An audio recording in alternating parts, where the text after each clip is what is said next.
في قلبك رحمة للناس،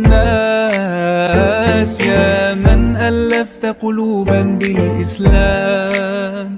يا حبيبي يا شافعي يا رسول الله، بأمي وأبي فديتك سيدي، صلاة وسلام عليك يا نبي.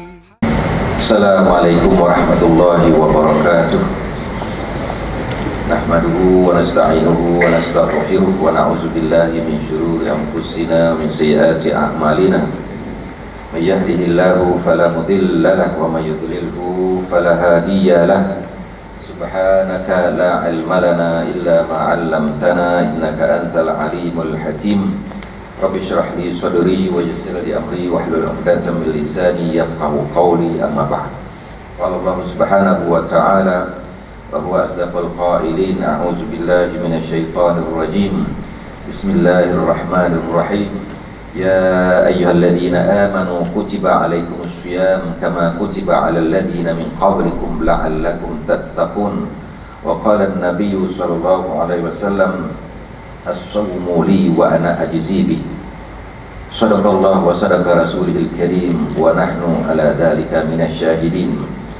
Terutamanya marilah kita merafakkan kesyukuran kepada Allah Subhanahu wa taala kerana pada pagi ini julung-julung kalinya kita mengadakan bacaan Yasin bersama pelajar dan juga para staf bekerja, dan ia merupakan satu momentum yang amat penting yang perlu kita ulang di masa-masa akan datang.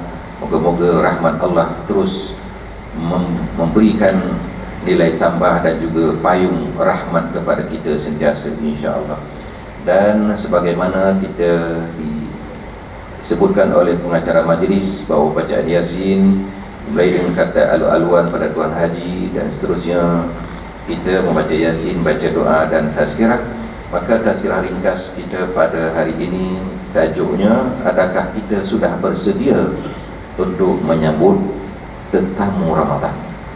Tuan-tuan, sebagai analogi, kalau kita sebelum ini, mana Tuan Haji sebut, kita menyambut tetamu daripada berpuluh-puluh CEO, berpuluh-puluh universiti, maka sudah pasti kita membuat persiapan daripada pelbagai pihak, daripada dewannya, daripada kursi mejanya, daripada persekretariannya dan juga orang-orangnya dan sebagainya. Maka sudah pasti menyambut tetamu Ramadan ini lebih besar daripada itu, kerana ini adalah promosi daripada Allah. Tadi kita dah sebut dalam Al-Quran, ya ayyuhalladzina amanu, dipanggil promosinya besar-besaran. Wahai orang-orang beriman, telah difardukan kepada kamu puasa Ramadan. Mana ini iklan promosi, yang mana Ramadan ini merupakan tetamu agung yang cukup luar biasa, kerana tetamu itu membawa oleh-oleh, membawa permata-permata yang perlu kita kutip. Yang sudah pasti, tuan-tuan yang dirahmati sekalian, buat apa permata yang perlu kita kutip itu? Tidak lain tidak bukan untuk menjana. Ujung ayat disebut la'allakum tattaqun. Maka kenapa dipanggil ya alladzina amanu sebagai prasyarat? Seseorang itu nak menyambut tetamu Ramadan mesti iman. Tanpa iman susah kita nak melaksanakan amalan ini, kerana tidak ada siapa yang tahu melainkan diri kita dan Allah Subhanahu wa taala. Oleh kerana itulah kenapa Allah sebut dalam hadis kursi, dalam mukadimah disebut as-saumu li wa ana ajzi bi. Puasa itu untuk aku dan aku sendiri membalasnya. Bila Allah membalas, maka sudah pasti tak mampu dikira. Kalau manusia balas, mungkin satu hadiah dibalas, dua hadiah. Kalau kita membawa meminang, ini ramai di kalangan putri-putri kita. Dulu kita sebut putri, sekarang sudah puan kan.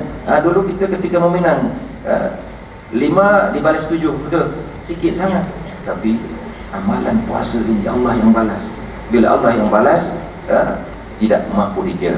Seperti mana disebut dalam hadis kursi, juga diriwayat Imam Bukhari, wa innama likulli amali bani adam lahu, wa innama likulli amali bani adam yudha'if lahu al-wahidu ila 10 amsalha wa ila 700 dha'fin illa as-siyam fa innahu li wa ana ajzi bi. Itu dia lengkapnya hadis, di mana sesungguhnya setiap amalan anak Adam itu diganda daripada 1 kepada 10 hinggalah kepada 700,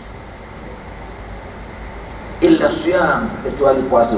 Maknanya Puasa ini tak diganda 1 kepada 7, kepada 10, kepada 70, kepada 700, ataupun kepada 100,000. Siapa-siapa yang beramal di tanah haram kan diganda kepada 100,000. Kita buat di Madinah diganda kepada 1,000.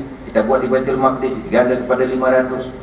Tapi puasa tak disebut gandaan-gandaan seperti itu, karena Allah sendiri menyebut wa ana ajzibi, saya akan membalas. Maknanya bila Allah membalas bi ghairi hisab, tak mampu dikira. Macam mana tak mampu dikira? Kalau kita pakai matematik di hadapan saya, Masya Allah, syabas Azim semalam matematik peringkat antarabangsa, syabas, bagi tak depan sikit, ada Azim sini. Ini luar biasa tuan, peringkat Cambridge antarabangsa di exam dunia. Nak tanya, ada Azim tak sini? Tak ada, kerana dia menyambung pelajaran kan, kerana dia dah graduate. So bayangkan, kita biasa sebut 10, lepas 10, 100, lepas 100, 1,000, lepas 1,000, 1,000,000, lepas 1,000,000, orang Inggeris, cakap Inggeris, okey, 100, 1,000, million, lepas million, billion, lepas billion, trillion, lepas trillion.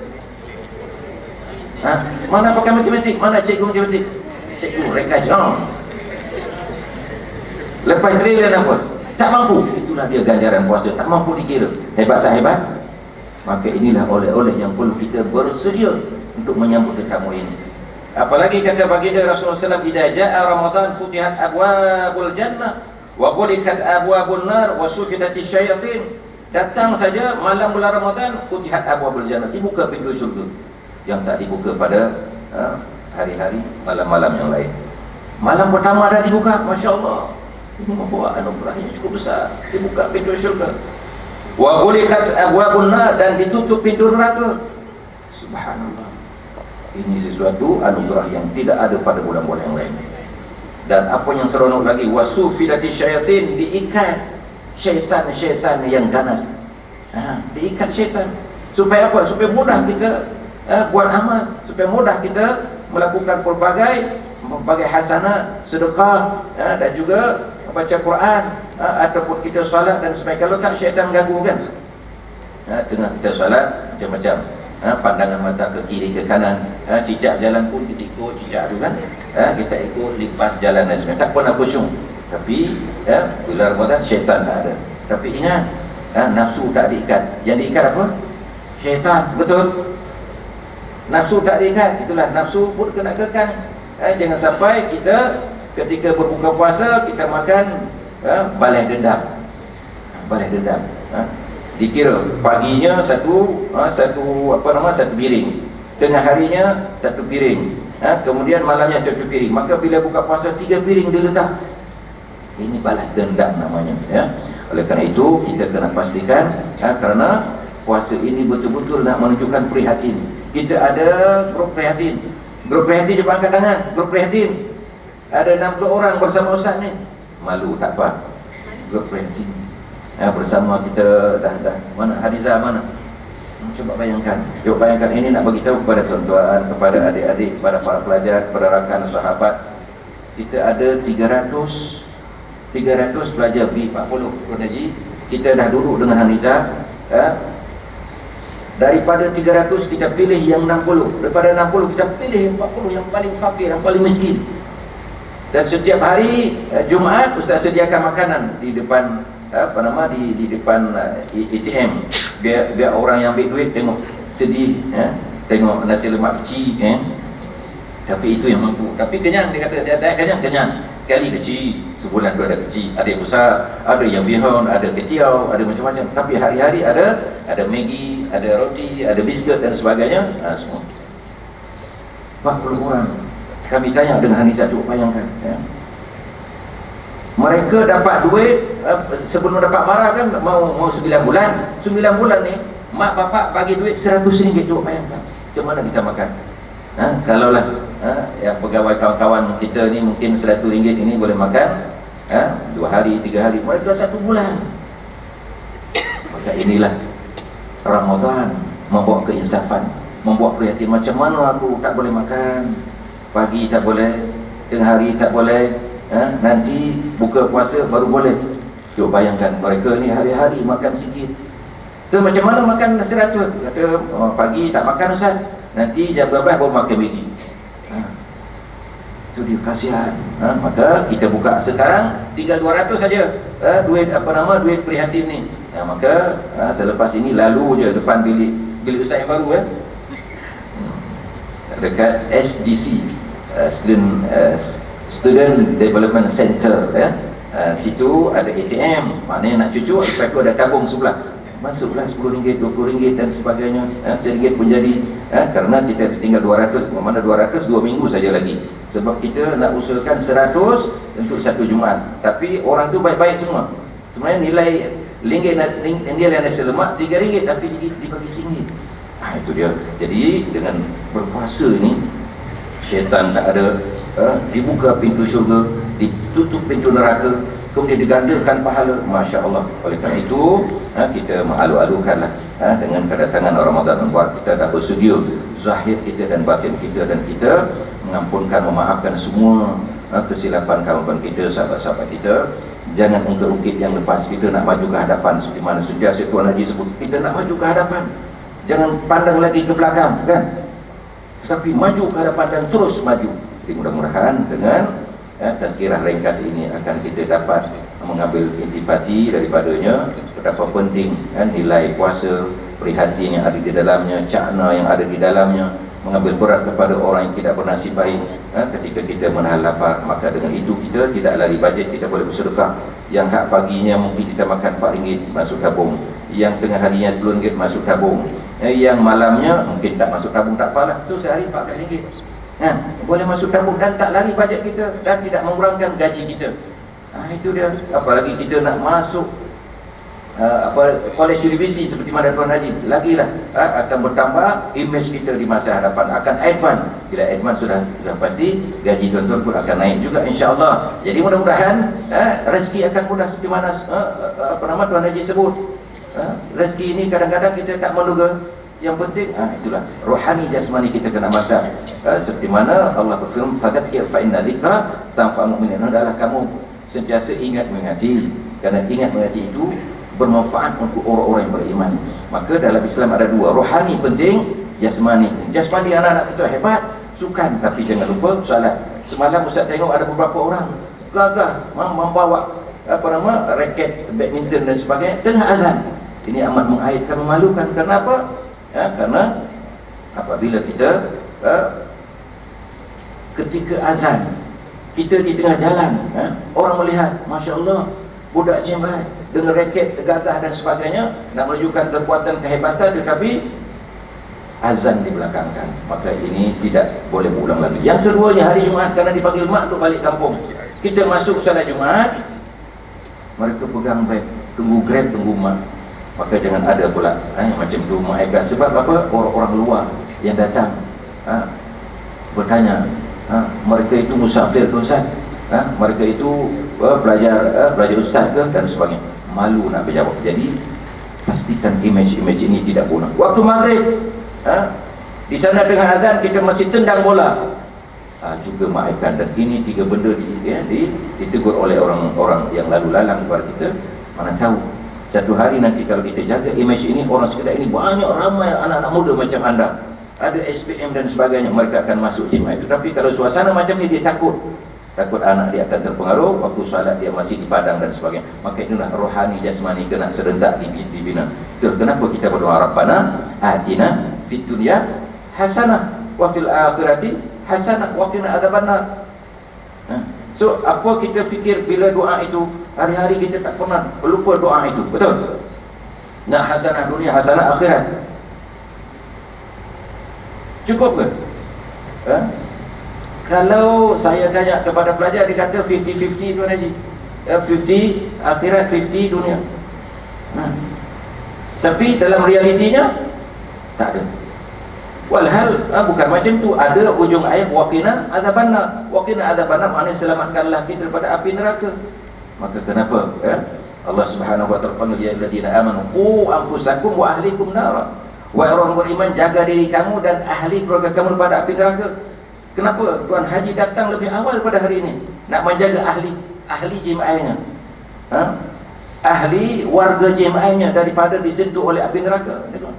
Ku anfusakum, jaga diri dan jaga ahli keluarga. Ahli keluarga sama ada ahli keluarga kita di rumah, anak beranak, ataupun ahli keluarga tempat kita bekerja. Maka kita ada ayah, ada mak di sini. Ayah kita Tuan Haji. Maka inilah perlu kita pastikan. Bila Tuan Haji boleh pergi, kenapa kita melambat-lambatkan diri? Contohnya kan, maka alhamdulillah, di mana solat mengajar kepada kita management of time, puasa mengajar kepada kita bagaimana cakna kepada orang lain, zakat mengajar kepada kita supaya kita bersifat dermawan, haji mengajar kita kepada perpaduan ummah dan sebagainya. Maka lengkaplah agama Islam ini. Mudah-mudahan puasa yang kita puasa ini pada tahun ini, mana tahu ini puasa yang terakhir bagi kita, maka pastikan persiapan betul-betul kita gunakan untuk beribadah. Di samping jangan lupa mentazkirahkan diri kita, di samping menjamu selera kepada orang-orang yang tidak bernasib baik. Jadi mudah-mudahan dengan sedikit tazkirah ini bermanfaat untuk diri saya dan juga kepada tuan-tuan, para hadirin sekalian, dan khususnya para pelajar, di mana pastikan diri kita ini seperti yang disebut oleh Imam Ghazali. Ini cantik ayat ini kata, maka jagalah adab-adabmu di hadapan Tuhanmu, baik zahir ataupun batinmu, seperti beradabnya seseorang hamba yang hina, yang banyak membuat kesalahan di hadapan seorang raja yang gagah perkasa.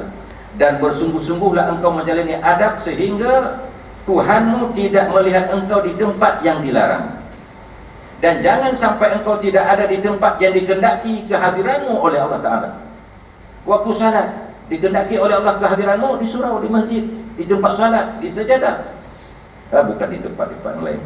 Dan engkau tidak akan mampu membuat demikian kecuali bila engkau aturkan, manajekan akan masamu baik-baik, dan engkau susun akan wirid-wiridmu, bacaan-bacaanmu, dan zikir-zikirmu sama ada pagi ataupun petang. Maka dengarlah baik-baik, kerana itu akan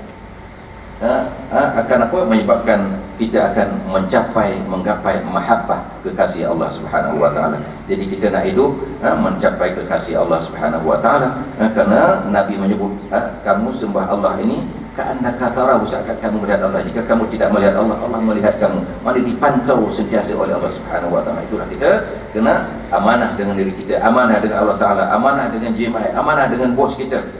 InsyaAllah kita pasti akan berjaya sebagaimana disebutkan, diwar-warkan oleh Tuan Haji setiap masa dan setiap ketika. Dan anak-anak kita ni yang pandai TikTok dan sebagainya, TikTok sampai hari ini yang kita buat macam si TikTok, biar dunia tahu bahawa JMI ini bukan saja teknologi, tapi ada zahirnya, ada batinnya, kan? Ada rohaninya, ada berbagai-bagai pencapaian ada di JMI ini, insyaAllah. Jadi mudah-mudahan dengan sedikit tazkirah ini akan memancing semangat untuk kita semua untuk terus maju ke hadapan. Satu tim namanya JMI. Boleh sebut I love JMI. 1, 2, 3. 3 kali. 1 kali lagi. Wallahu a'lam. Assalamualaikum warahmatullahi wabarakatuh. Saya serahkan balik kepada Ustazah.